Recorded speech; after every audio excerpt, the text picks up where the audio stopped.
I gotta tell you, running is so therapeutic, bro, and it can be so soothing and calming and chaotic at the same time. I just went for a nice, easy run on this Sunday, man. It's sprinkling a little bit, but not nothing too bad for you not to get out and do something or run some errands or whatnot. And it's kind of a nice little cool and crispy effect as well, to where you won't get too hot while you're running if you put on an extra layer or two. But running has not really ever been one of my strong suits. I'm more of a sprinter, you know, like not really a long distance type of runner. But I have participated in like 5Ks and stuff like that, and I've done pretty good at them just because of just the willpower and just being able to get it done.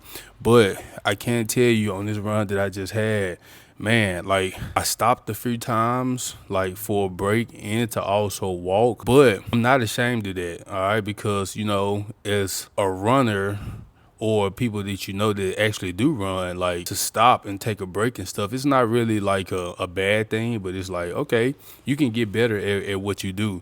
But I accepted the fact that it's like I'm more of a sprinter. I can run fast in a short amount of time, and I can run for all right a little bit good amount of time long distance wise.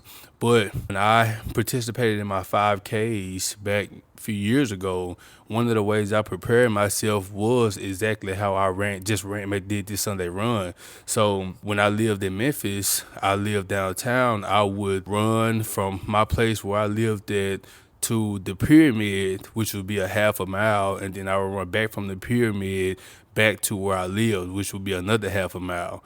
But the thing about it is, I did that 3 days out the week, and I did that also to prepare myself for a 5K because that was something that I've never done before. It was like a compound interest thing. Like I didn't run anything longer than a mile, and then at the half mile mark, I always stopped, took a break, did some extra stretching or whatnot if I was feeling a little tight in some areas, and then I was able to run the half mile all the way back. And I did that for a series of months up until my 5K came, and I was able to run the 5K nonstop. Like, of course, you had adrenaline. It was my first time, so I made it work and I made it happen.